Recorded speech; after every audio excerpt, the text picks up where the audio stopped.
Have you ever stumbled on a secret so shocking that you had to read the sentence twice, wondering if your eyes had deceived you? That is exactly what happened the moment the diary was opened.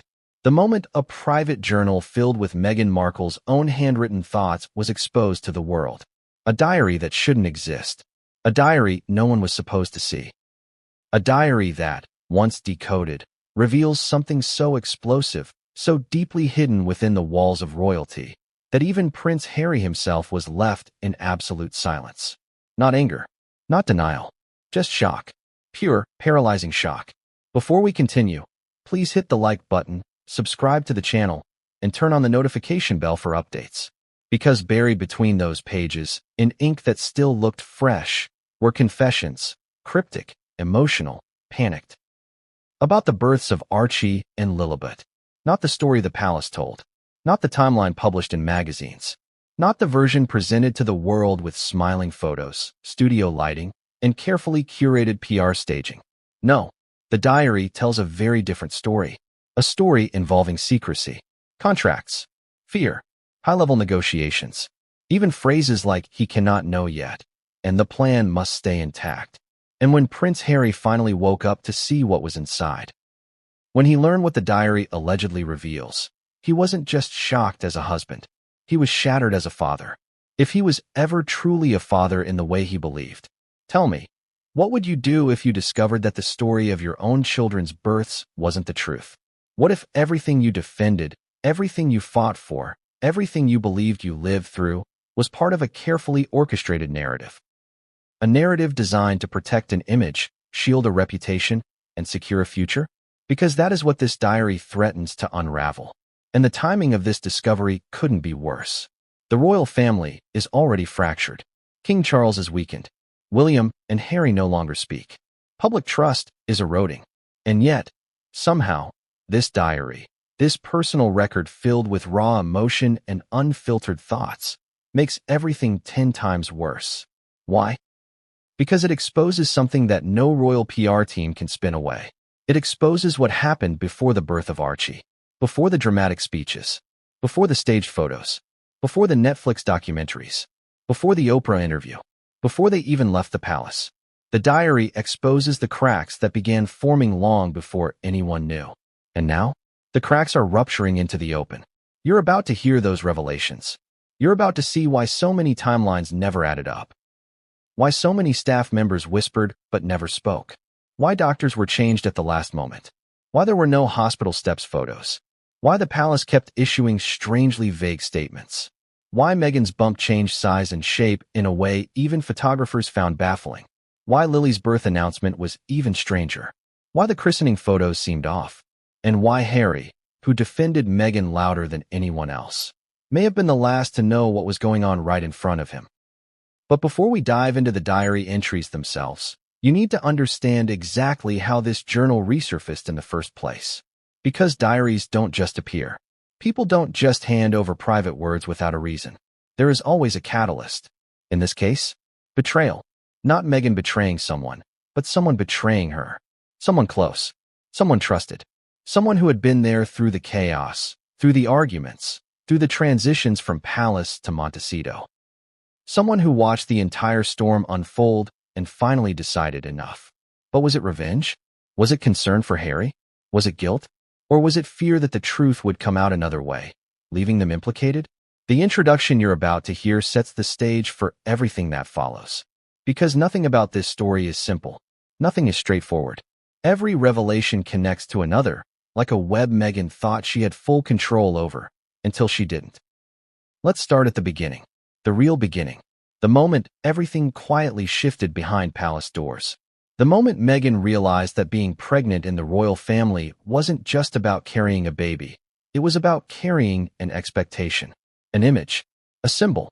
The diary begins with a confession, a line written late at night, the handwriting slightly slanted, as though the pen trembled. I wasn't prepared for this level of pressure. What pressure? Public expectations? Royal traditions? Medical risks? Or something deeper? The next lines begin to hint at something far more complex. They won't let me decide anything. They don't understand how impossible this is. Impossible. The word appears multiple times throughout the early sections. Impossible appointments. Impossible demands. Impossible scrutiny. Impossible timelines. But then another line. I cannot fail. Not now. Not after everything I've invested. Invested? In what? The relationship? The role? The image? Here lies the key tension that sets the foundation for everything. Meghan's obsession with control. Her need to shape the story, to manage perceptions, to present herself exactly the way she envisioned the world should see her. And pregnancy, real pregnancy, was unpredictable. It didn't follow scripts. It didn't follow branding. It didn't follow curated public narratives. It followed biology. And biology was not something Meghan could fully control. At least, not directly. But the diary continues to pull you deeper. Meghan writes about meetings, consultations, appointments that don't align with typical prenatal care. She mentions a name repeatedly, a woman whose identity is still unknown, but who appears to play a major role in everything that follows. A consultant? A coordinator? A handler of sorts? Meghan calls her S. I met with S again today. She says everything is arranged. I just need to stick to the plan. What plan? And why does Meghan sound so stressed about sticking to it? Then there are the contradictions. The public timeline Meghan announced versus the private dates she documented. Small inconsistencies at first, but the more you read, the harder it becomes to ignore. In one entry, Meghan writes, I'm exhausted.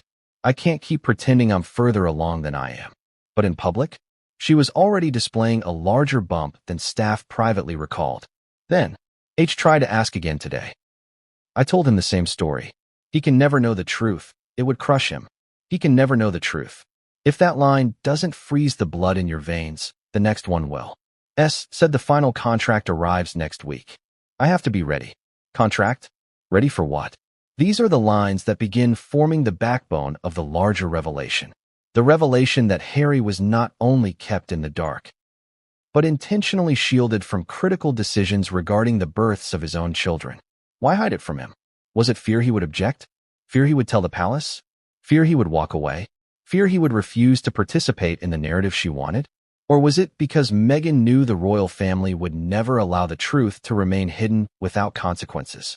And here's where the introduction begins to build the core emotional tension.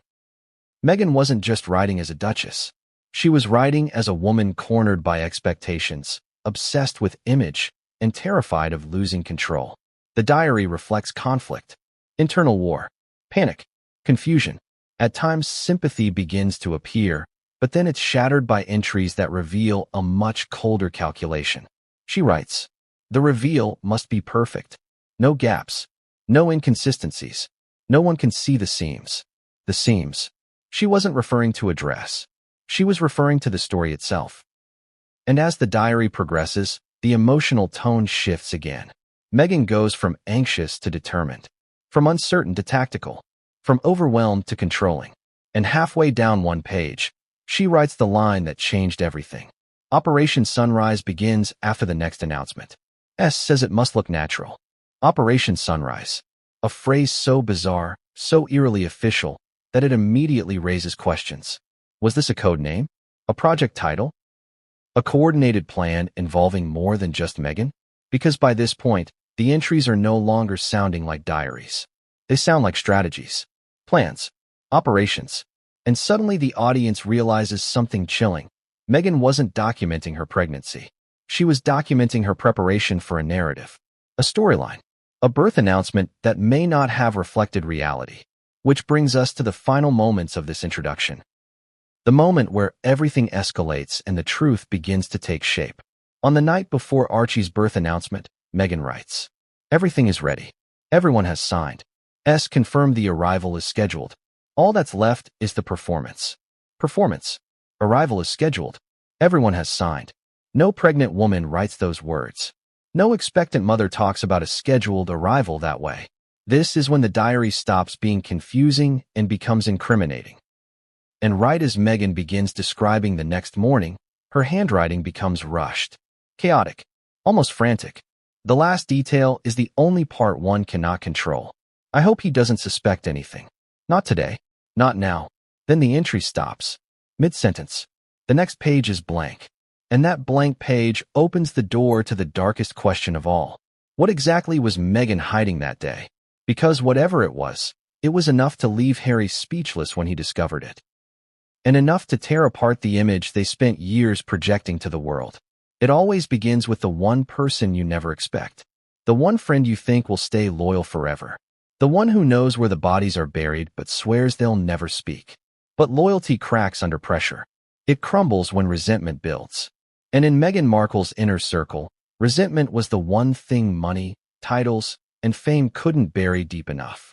The diary didn't appear on a random website. It wasn't leaked to a tabloid. It wasn't discovered in some forgotten storage unit or passed through anonymous envelopes. No, its journey into the light began with someone who was once closer to Meghan than her own shadow. Someone who knew the real Meghan, not the filtered, curated, PR-approved version that smiled on magazine covers and spoke earnestly in interviews. But the woman behind the scenes, the one who panicked, the one who strategized, the one who wrote things down because she didn't trust anyone, not even Harry, with her uncensored thoughts. So who was this friend? That's the question everyone asks first. And the truth is, even now, the identity remains protected. But clues? Oh, there are plenty of clues. And they start at the very edges of Hollywood, in the quiet homes of people who knew Meghan long before Buckingham Palace ever heard her name. Imagine a woman who shared late-night phone calls with Meghan. Someone who helped her manage the transition from actress to royal.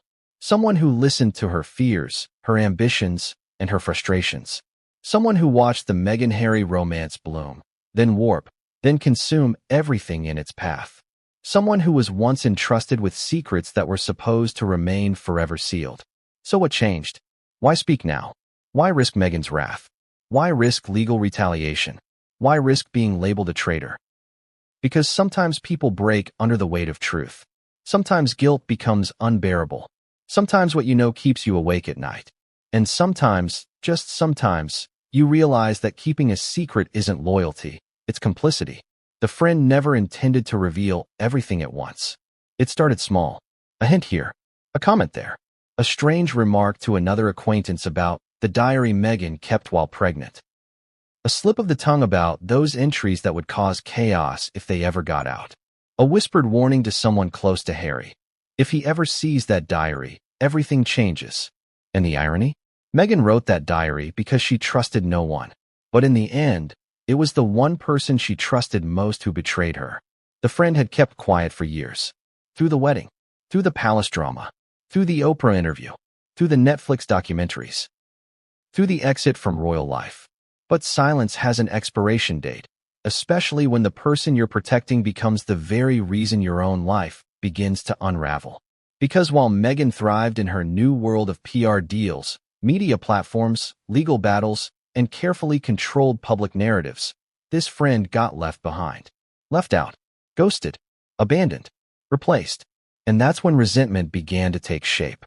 But there was something deeper than resentment. Something heavier. Fear. Fear that the truth would eventually come out in a way they couldn't control. Fear that their involvement, however accidental, would drag them into the middle of an international scandal. Fear that they would be blamed for knowing too much and saying nothing. Fear that silence would eventually cost them more than honesty ever could. So the friend made a choice. A choice that would shake the foundations of the Meghan-Harry union. A choice that would rip the lid off everything the public thought they knew about the royal births. A choice that would expose not only Meghan's diary but the emotional, psychological, and logistical chaos surrounding it. But let's go back to the beginning. The real beginning. The diary was stored in a simple box. No lock. No dramatic hiding place. Just a box inside a drawer in Montecito, tucked between stacks of stationery, old scripts from Meghan's acting days, and personal letters she never mailed. The friend had access to the house, at first by invitation, then by habit. Meghan trusted this person with everything in the early days. They bonded over long conversations, shared frustrations, whispered fears. Meghan often complained about the pressures of palace life, about the expectations placed on her body, her role, her image. At first, the diary seemed harmless. Notes about stress. Entries about the difficulty of balancing royal duties with personal emotions. But the more the friend flipped through the pages, the stranger things became. Odd phrases. Unusual meetings. Mentions of timelines that didn't match reality. References to the plan, the contract, the performance, and he cannot know. The friend didn't react immediately. They read. They reread. They processed. They tried to forget. But you don't forget something like that. And then came the breaking point. A phone argument. A betrayal. Not from the friend to Meghan, but from Meghan to the friend. Meghan accused them of speaking to a journalist about a minor story involving an old acquaintance. The friend denied it, truthfully. Meghan didn't care. She cut them off instantly. Emails unanswered. Calls blocked. Invitations revoked. As though years of friendship meant nothing. That's when the switch flipped. Not revenge. Not spite. But liberation. The friend no longer felt bound by loyalty. Meghan had broken the bond. The friend felt free to tell the truth because, in their eyes, Meghan had already discarded them like yesterday's PR strategy. So they opened the diary again. This time, they didn't read as a friend. They read as someone trying to understand. Trying to make sense of what Meghan had written. Trying to piece together the entries. Trying to understand the hidden meanings behind the cryptic lines. Trying to figure out how much Harry knew. Trying to decide whether they had a moral responsibility to warn him. Because the more they read, the clearer it became. Harry didn't know half of what was happening around him. And that terrified the friend more than anything. What kind of marriage hides this level of truth? What kind of relationship survives secrets this deep? What kind of husband walks blindly into a story where he doesn't even know the real beginning? And what kind of father never questions the contradictions surrounding the births of his own children? But here's where things get darker. The friend wasn't the only person who knew the diary existed. Someone else had seen it. Someone inside the palace. Someone who left hints in the form of warnings. Warnings the friend initially ignored. Warnings about things not adding up, documents missing, and strange movements around Meghan's medical records. The friend dismissed these as palace gossip, until the diary confirmed everything. So how did the friend decide to speak publicly? It wasn't an impulsive choice. It was a buildup of guilt, a buildup of anxiety, a buildup of the realization that the truth could collapse everything if handled badly. The diary was too explosive to leak all at once, too dangerous to hand to tabloids, too sensitive to release blindly. So the friend revealed it piece by piece, carefully, like peeling back layers of a story that had been wrapped in silk and guarded like a crown jewel. And every new layer revealed something worse. A missed doctor's appointment that didn't make sense. A timeline that contradicted Meghan's public statements. A reference to someone called confirming arrangements. A line about appearance rehearsals. A chilling note about seams needing to look natural. Mentions of Harry's confusion. Hints of a plan unfolding behind Harry's back. Direct references to controlling the narrative around the pregnancy. Mentions of the birth being scheduled rather than natural. But then the entry that broke everything. He cannot know until after. The friend froze. Read it again. Tried to convince themselves they misunderstood. But there was no misunderstanding. Meghan meant Harry. Harry was the one who couldn't know. About what? About the plan. About the arrangement. About the truth. About the way Archie, and later Lilibet, arrived. And this is where the friend realized something devastating. If Harry didn't know, he was in danger of eventually discovering the truth in the worst possible way. They couldn't let that happen. They couldn't watch him collapse under the weight of something he should have been told from the beginning. So they came forward. But here's the part you need to understand. The diary wasn't the full story. It was only the spark. A spark that would soon ignite a wildfire through the palace, through Harry and Meghan's home, and through every public narrative the couple had built. Because if the diary hinted at secrets, someone else had the receipts. Emails, contracts, emails, timelines, witness accounts, medical discrepancies, staff testimonies, and the friend knew exactly who had them. Which means the diary leaking was only step one. Step two? Convincing the palace to confirm the investigation they'd launched long before the diary resurfaced. But before the truth could come out in full, something strange happened. The friend disappeared from public view for several days. No calls, no emails, no sightings, no statements. People whispered, people worried, people speculated, and rumor had it that Meghan herself tried to reach them. Not out of reconciliation, but out of fear. Fear of what the friend would reveal next. Fear of what Harry might learn. Fear of losing control of the story. Fear of exposure. Because the diary was only the beginning, and the friend was about to reveal one entry they almost didn't share, an entry so explosive, so damaging, so emotionally devastating, that even they hesitated before turning it over. From the moment Meghan Markle announced her pregnancy, the world watched. Cameras flashed. Headlines screamed. Social media exploded with excitement, speculation, congratulations, and theories. But behind the public display, something was quietly amiss. The diary begins to reveal this subtle discord almost immediately. At first glance, it seemed harmless. Minor notes about doctor's appointments, morning sickness, and public appearances. But the closer you read, the more the inconsistencies became impossible to ignore. What if the timeline you thought you knew was wrong? What if the months and milestones carefully broadcast to the world weren't reflective of reality? It begins to feel like a puzzle where the pieces don't quite fit, and the bigger picture is deliberately blurred. Meghan writes about dates that don't match hospital visits, about milestones she supposedly hit weeks before she really did, and about a series of appointments with medical staff who aren't even mentioned publicly. The diary entries highlight moments when Meghan had to maintain the appearance of being further along than she was.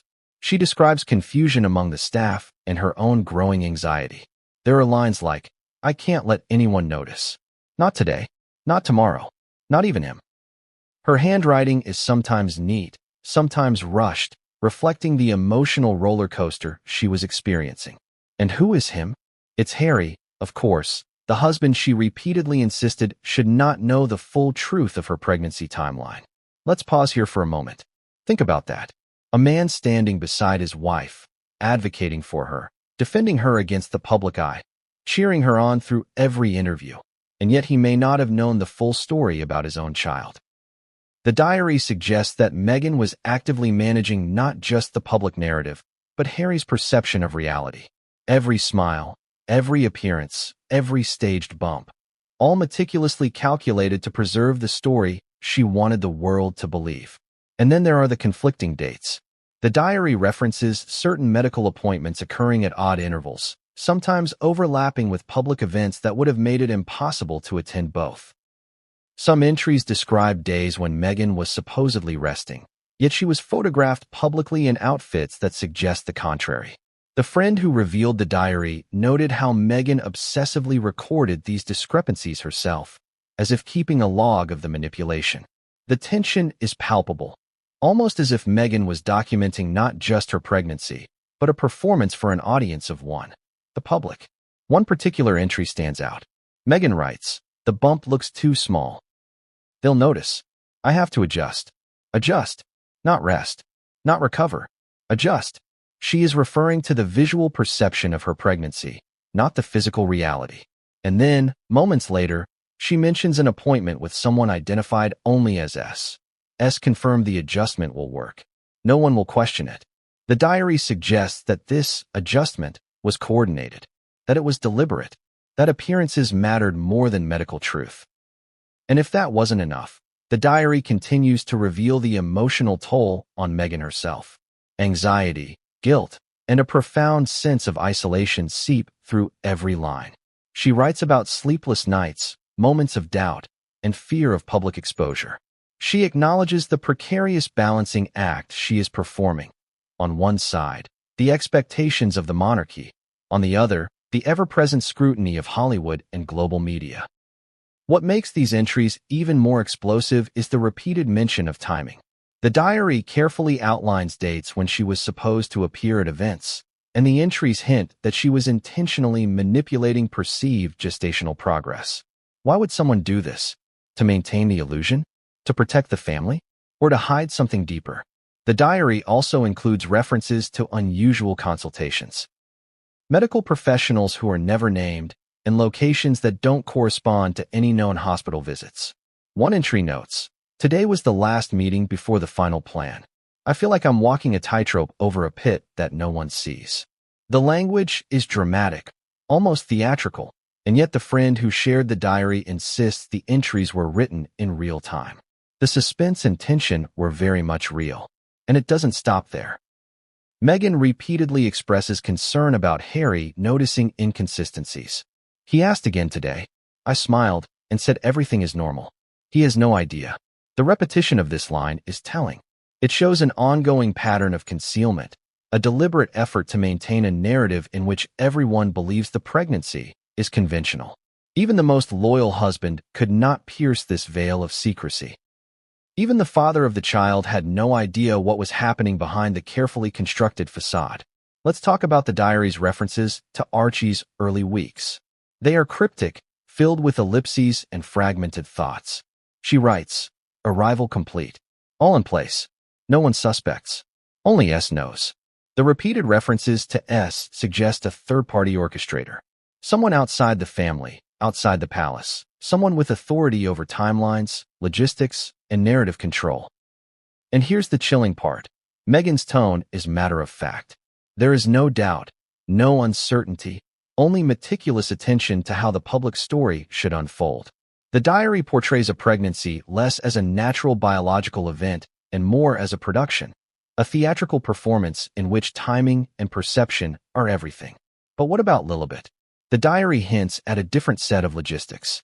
Her arrival was in California, far from the prying eyes of London. The entries describe meetings with legal advisors, PR strategists, and medical professionals. There is one line that reads, "Everything for Lilibet must align perfectly. One misstep and it unravels." The anxiety is clear. The secrecy is palpable. And yet, there is a calculated precision that underpins the chaos.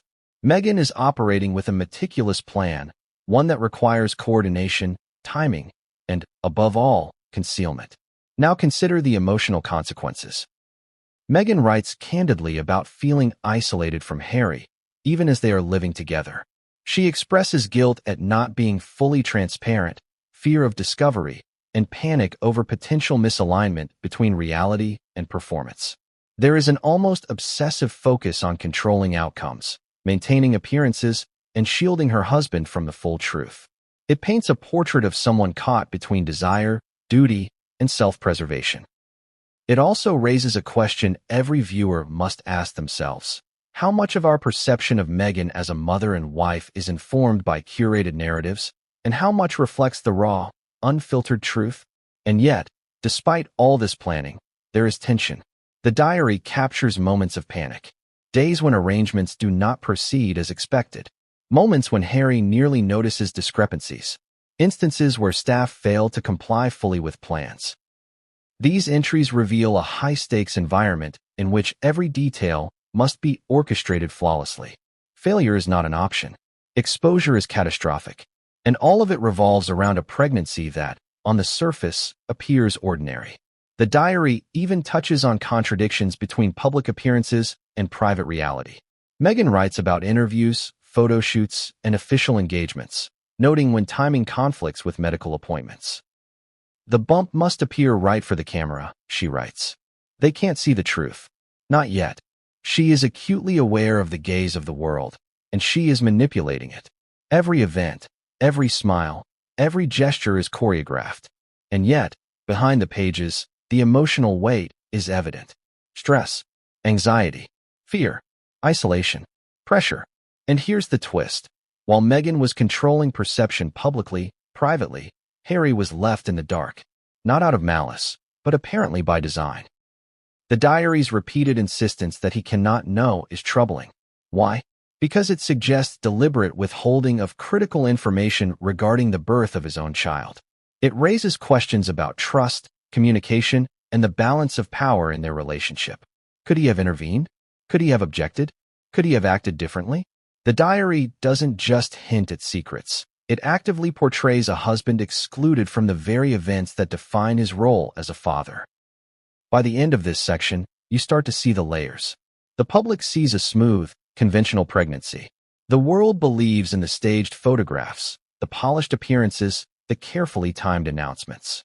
Behind the scenes, according to the diary, reality was far messier, manipulated, orchestrated, concealed, and the contradictions pile up. Dates don't align. Appointments don't make sense. Public appearances conflict with private realities. Medical records are inconsistently referenced. Key staff members act in ways that raise suspicion. And Harry? He is left blind to it all. The diary does not answer all questions, But it raises a crucial, unsettling one. If Archie and Lilibet's births were manipulated behind the scenes, orchestrated for appearances, and hidden from Harry himself, what else might have been engineered to control perception? And what are the implications for the children themselves, for the family, for the monarchy, and for the public who has trusted every narrative thus far? And then, just when you think the tension cannot rise any higher, the diary hints at the first critical turning point, a meeting with S that allegedly set the final dates, confirmed the plan, and scheduled everything that would later be revealed to the world. The diary writes, "All timelines are aligned. Nothing can go wrong. He will not suspect until the performance is complete." A performance, a plan, and a husband left completely in the dark. There are moments in life when a casual meeting is nothing more than a casual meeting. And then there are moments when a meeting, small, seemingly insignificant, holds the weight of a secret that could alter everything. For Meghan Markle, those meetings became the backbone of a plan so carefully orchestrated, so meticulously managed, that the average person would struggle to even imagine it. The diary hints at these meetings with an almost clinical precision, each one carefully logged, each participant described vaguely, each conversation documented as if for posterity or protection, or perhaps both. The chapter opens with a line that jolts you. "Another meeting with S. Everything is confirmed." I must not falter. The brevity of the sentence belies the tension packed into it. The entries that follow slowly peel back the curtain, revealing a complex web of advisors, legal teams, and unnamed agencies working quietly behind the scenes. And the friend who leaked the diary confirms. These meetings were not casual. They were deliberate. They were secret. And they were high stakes. Imagine being in a room where the entire future of a royal birth, 2 births, in fact, is being dissected, planned, and aligned like a corporate launch. Lawyers debate contracts. Timelines are scrutinized down to the hour, and someone, referred to only as S, keeps a sharp eye on every detail. What exactly was S's role? The diary doesn't name titles, only authority. S coordinated, scheduled, and ensured compliance. S was the linchpin in an arrangement that no one outside the room was supposed to know about. Meghan writes about the meetings in a tone that fluctuates between anxiety and resolve. S says the schedule is firm. "I feel a storm coming, but it must proceed," she scribbles. The handwriting is almost frantic, and yet there is careful order. Dates, locations, and notes about participants. Some entries reveal private phone calls made in the dead of night, often to people who are never publicly identified.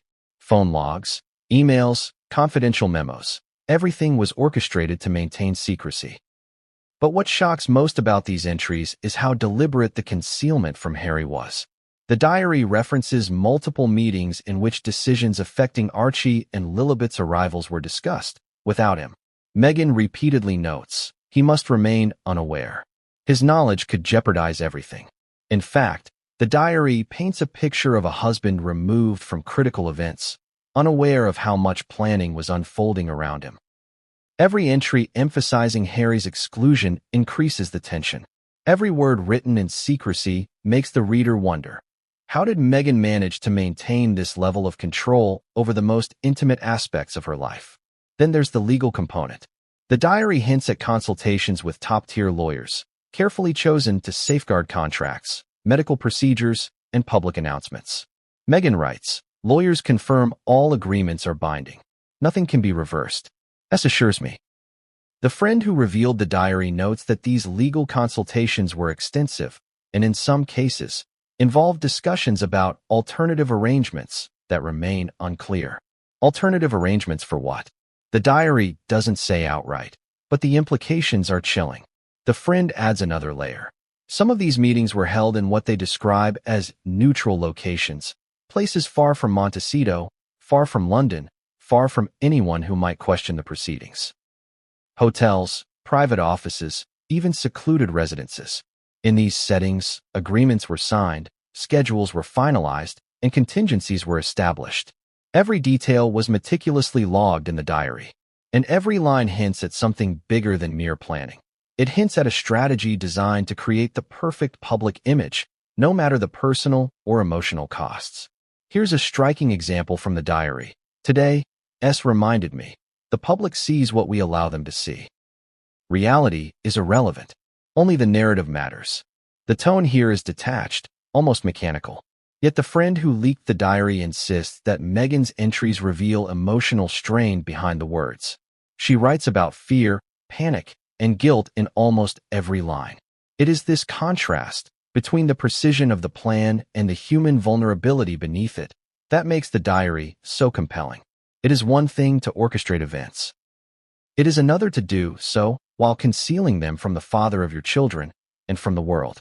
The meetings weren't limited to legal and logistical discussions. According to the diary, PR consultants were involved, providing input on timing, imagery, and public statements. Meghan writes about image rehearsals, narrative alignment, and carefully staged appearances. In some entries, she notes that certain photographs must be captured in a particular light, at specific angles, with precise wardrobe considerations. In others, she describes rehearsing interviews and practicing responses to hypothetical questions. Every step is deliberate. Every decision is calculated. And then there's the financial component. Contracts, payments, and arrangements are mentioned obliquely. As confirmed, everything is covered, Meghan writes. The diary never explicitly states amounts or recipients, but the language implies the involvement of external agencies that required coordination, discretion, and, importantly, confidentiality.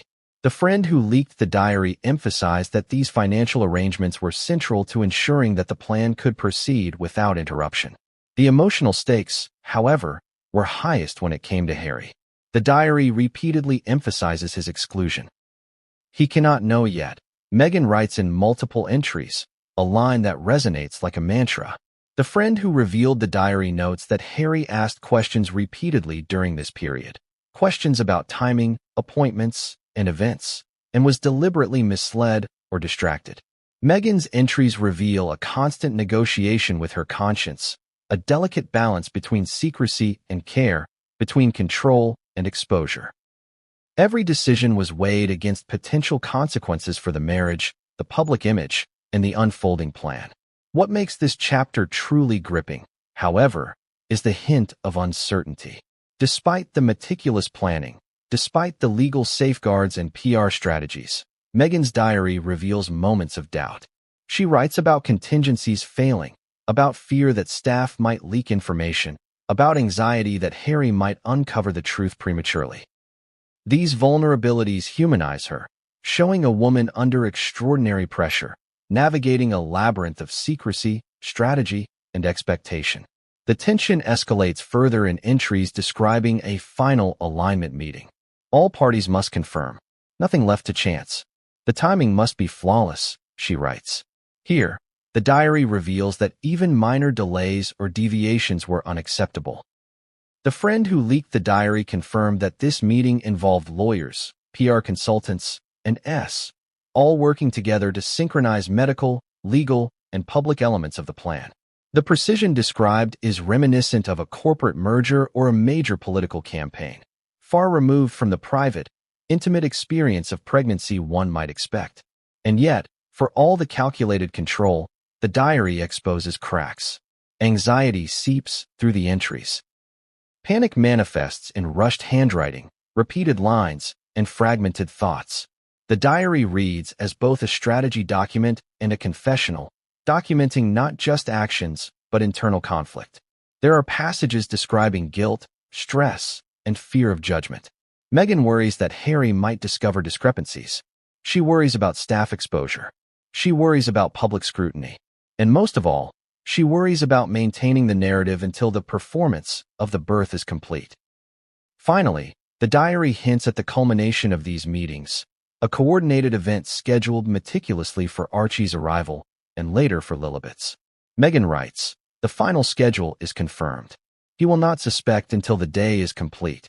A performance, a narrative, a hidden plan that required precision, secrecy, and emotional control beyond ordinary comprehension. And yet, despite all the planning, despite all the secrecy, there is a line in the diary that signals the emotional breaking point. I feel the weight of what I have hidden. If Harry ever sees this, he will never forgive me. A confession disguised within meticulous planning. an emotional fracture hidden within strategic operations. He wasn't supposed to be there that day. Not him. Not Harry. Not anyone outside the carefully orchestrated circle. Yet somehow he was. And what he witnessed would ripple through the palace like a thunderclap. Palace staff are trained to observe and report. They are the silent eyes and ears of the monarchy. They are loyal, discreet, and sworn to protect the sanctity of royal life. But even the most loyal cannot ignore when the threads of a carefully woven story begin to unravel in front of their eyes. The diary hints at these moments, but only in fragments. Lines like, "They think the staff is unaware. They don't see the cracks." Not yet. These cracks weren't metaphorical. They were tangible. Staff who noticed strange comings and goings, unusual medical visits, and meetings scheduled in secret. Staff who overheard words meant to be whispered only in hushed rooms. And staff who started connecting dots Meghan may have assumed no one would ever notice. One staff member in particular becomes pivotal. The friend who leaked the diary confirmed that this individual observed something that, at the time, seemed minor. A fleeting glance, a whispered conversation, a document passed across a desk. Yet when later pieced together with diary entries, these seemingly innocuous moments were explosive. This staffer recalls the day Archie was scheduled to arrive. The palace had been unusually quiet. Doors were closed that normally stayed open. Security was tighter than usual. Schedules were rerouted. Meetings were moved. And yet, in the midst of this controlled chaos, the staffer overheard snippets of conversation, mentions of timelines, contracts, and, most shocking, references to Harry being kept deliberately uninformed. Imagine standing there, in your uniform, watching the Duchess meticulously managing every detail while the father of her child is completely unaware of the orchestration surrounding him. How would you feel? Confused? Angry? Betrayed? The diary reflects this tension, too, though indirectly. Meghan writes about her anxiety over staff compliance. They must understand the rules. No one can speak out of turn. This is not a rehearsal. Her tone is imperious yet desperate. The stakes are high, and she knows the smallest misstep could unravel everything. And yet, despite her directives, the staffer notes, there were moments of subtle resistance. Subtle human instinct. Curiosity. Questioning. Questions like, why is Harry not informed? Why are there conflicting timelines? Why are these documents being moved in secrecy? For staff who have served decades in royal households, these questions are dangerous. They are potentially career-ending. And yet, the diary indicates that Meghan's concern about exposure was not limited to the public. It extended to those within her inner circle as well. The staffer recalls a specific moment. Meghan rushing into a private room, documents in hand, looking frantic yet composed. The schedule must not slip. He must not suspect, she murmured. The staffer, trained in discretion, followed protocol. Observed, noted, but could not interfere. Their role was clear, yet the tension in the room was palpable. The diary corroborates this scene, describing meetings where staff were instructed to enforce timing, manage appearances, and prevent accidental disclosures. Lines such as, "I cannot trust anyone fully. Every move must be monitored." This obsessive attention to control reveals a duality: public appearance versus private manipulation. And staff who see it all are caught in the middle, balancing loyalty with unease. What's chilling is the diary's repeated references to Harry's ignorance.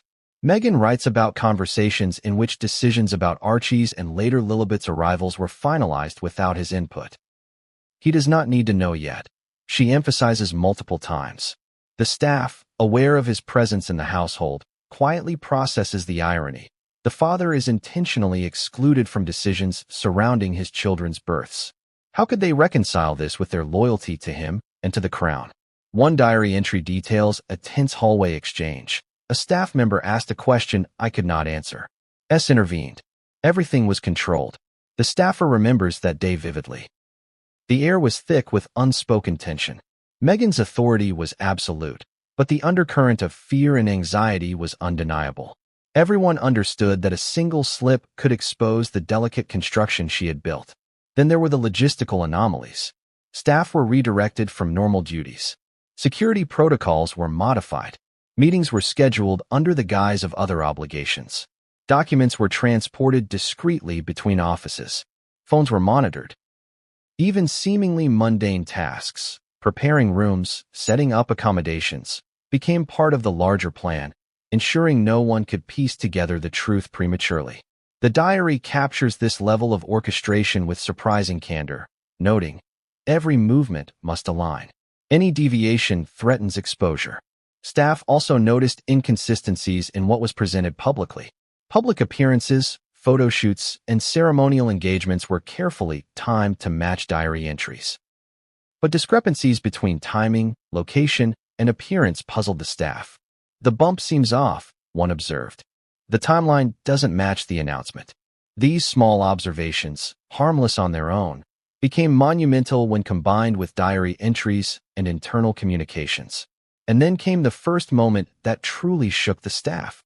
Overhearing a conversation between Meghan and S discussing legal contracts related to the children's births. Words like binding, non-disclosure, and enforceable floated through the corridor. Staffers exchanged glances. Some ignored it. Some noted it in private logs. But the diary confirms. These contracts were critical to the plan and central to controlling not only the narrative but also Harry's knowledge of events. The emotional impact on staff cannot be overstated. Witnessing the isolation of a husband, the calculated movements of a duchess, and the orchestration of a birth plan without transparency created a palpable tension. It was not just duty, it was moral ambiguity. Staffers who devoted decades to service were forced to navigate loyalty, ethics, and secrecy simultaneously. And the diary, by recording every detail, creates a retrospective pressure that is even more dramatic. Everything is documented, everything is visible, yet no one is allowed to intervene. Then there is the chilling finality of Meghan's instructions. No one must speak. He will only know when the performance is complete. This phrase recurs, emphasizing the deliberate withholding of information from Harry and framing the entire orchestration as a theatrical event. The staffer, along with others who observed, realized the scale of control and manipulation. The diary's entries confirmed their suspicions. The plan was comprehensive, involving legal, logistical, and emotional orchestration beyond ordinary comprehension. The diary also hints at internal doubts Meghan experienced during these staff interactions. She frequently writes about trust, uncertainty, and the potential for errors. I cannot allow mistakes. One slip could destroy everything. The language conveys both fear and determination. Staff who saw her during these moments could sense the tension, but the full magnitude remained hidden until the diary surfaced. And here's the twist that sets the stage for everything that follows. Despite meticulous planning, despite controlling staff, and despite isolating Harry, there were small moments where the plan almost collapsed. A misfiled document, an accidental sighting, a whispered question. And each time, Meghan's diary confirms that she nearly panicked, fearing exposure and failure. The staff observed it. They felt it. And the friend who later revealed the diary saw it in every word. But just when the diary seems to conclude this series of observations, it delivers the final, shocking hint for this chapter. A mention of paperwork labeled with a title so incriminating that the staffer kept it secret for years. According to the diary, it was a document that directly implicated the orchestrated nature of the children's births and confirmed the deliberate exclusion of Harry. A document that could unravel the carefully curated story for the world. And that is where this chapter leaves us, hanging on the edge of revelation. The staffers saw too much. The diary confirmed their fears, and the consequences of exposure are only beginning to unfold. The moment the words Operation Sunrise appear in Meghan's diary, everything changes. You've been reading about secret meetings, anxious staff, and manipulated timelines. But suddenly, a plan with a code name is unveiled. Operation Sunrise wasn't just a series of meetings or careful image management. It was a blueprint. A deliberate, meticulously orchestrated strategy designed to control the births of Archie and Lilibet in a way that protected reputation, preserved narrative, and, most importantly, kept Harry in the dark. The diary introduces the term casually, as if it were a routine note. Operation Sunrise begins after the next announcement. S says it must look natural. But this casual tone masks the enormity of what's being planned. A birth that was supposed to appear conventional to the world is actually carefully choreographed behind the scenes. Every detail, from timing to location to staff involved, is controlled. Even the smallest deviation could unravel months of preparation. Who is S? The diary doesn't say. Some entries suggest S is a consultant or coordinator with extraordinary influence. Other passages hint at legal oversight, but the true role remains deliberately ambiguous. What's clear is that Meghan's reliance on S is absolute. Every meeting, every decision, every anxiety-laden entry references S as the one who confirms, approves, or finalizes the next step. The friend who revealed the diary emphasizes that S appears repeatedly, almost like a shadow guiding the entire operation from behind the scenes. Operation Sunrise wasn't just about controlling appearances. It involved managing timelines in a way that created the perfect narrative arc for public consumption. Diary entries describe meetings where birth dates, announcements, and ceremonial appearances are synchronized. Every photograph, every public statement, every detail of the Duchess's physical appearance is considered. Meghan writes, "The schedule must not slip. Every camera angle, every smile, every gesture, perfectly aligned." But the diary doesn't just record logistics. It exposes the emotional toll on Meghan herself. Fear, panic, and guilt permeate the pages. She writes about sleepless nights, worrying that Harry might notice discrepancies or ask questions he cannot be told. "He cannot know until the day is complete," she repeats. The phrase echoes like a warning, a mantra, a declaration of the secrecy underpinning Operation Sunrise. What is striking about the diary is the level of precision and planning described.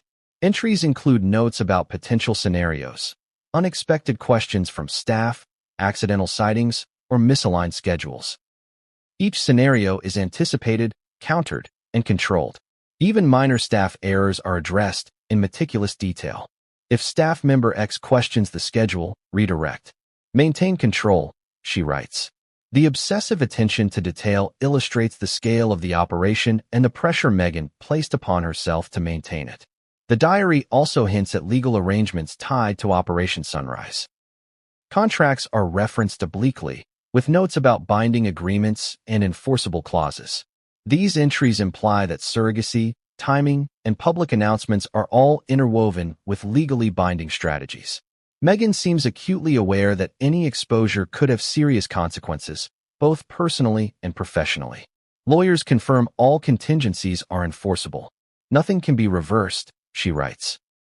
The friend who leaked the diary confirms that these legal safeguards were central to the plan, ensuring that even if staff or the public questioned the narrative, the operation would remain intact.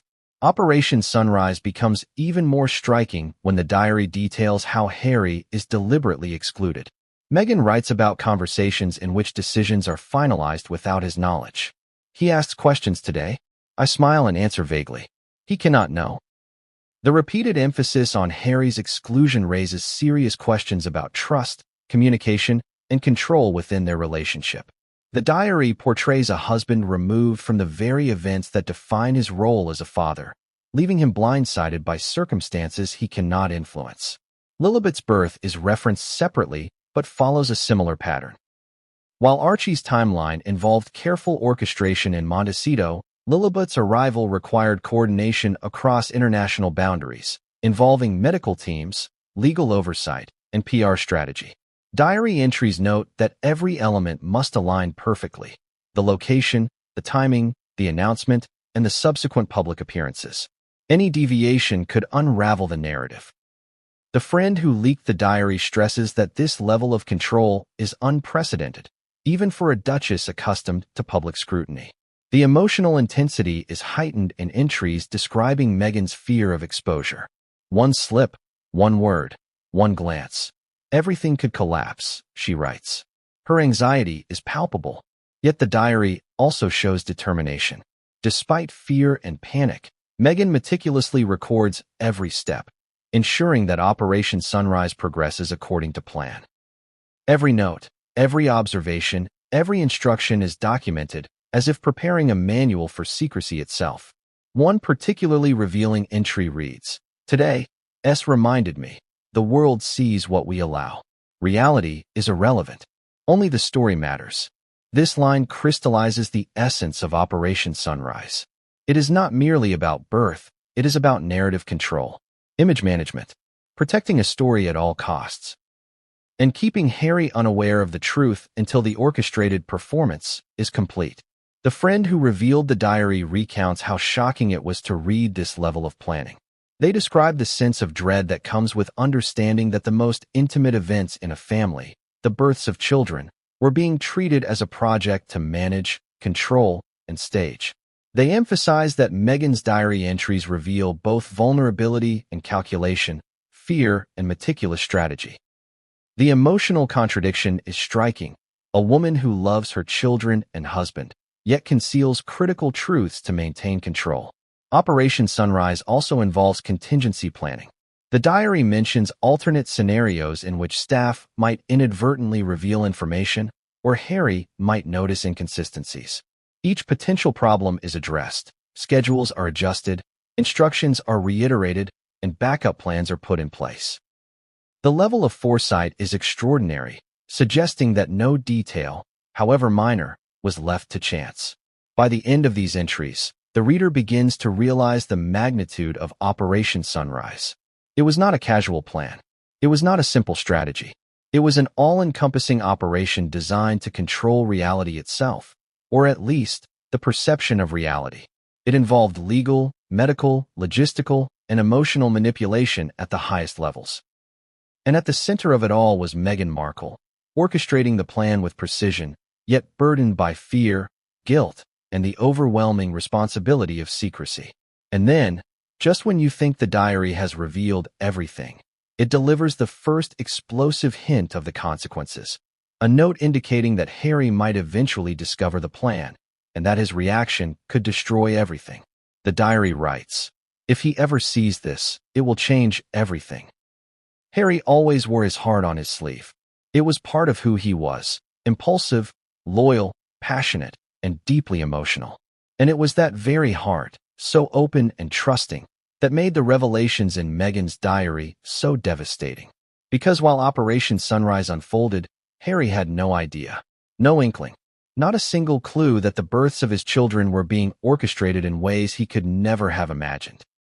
He believed in Meghan's words, in her reassurances, in the love he trusted completely. And yet, the diary exposes a narrative in which Harry's trust was exploited, shielded, and, ultimately, manipulated. The chapter opens with a diary entry that is almost haunting in its simplicity. He asks again today. I smile and answer vaguely. He cannot know. These words are repeated multiple times, emphasizing a pattern. Meghan consistently documents moments when Harry asks questions, expresses curiosity, or seeks involvement, and her response is always to obscure the truth, to guide him away from reality. The friend who revealed the diary noted that this repetition underscored the emotional weight Meghan herself felt. She was aware of the deception, yet she rationalized it as necessary. Consider the psychological implications. Imagine being a father, deeply in love with your wife, fully invested in supporting her through one of the most vulnerable experiences a person can endure. And then imagine discovering that everything you believed, the pregnancy, the milestones, the carefully measured events, was filtered, staged, or controlled without your knowledge. How would you process the betrayal?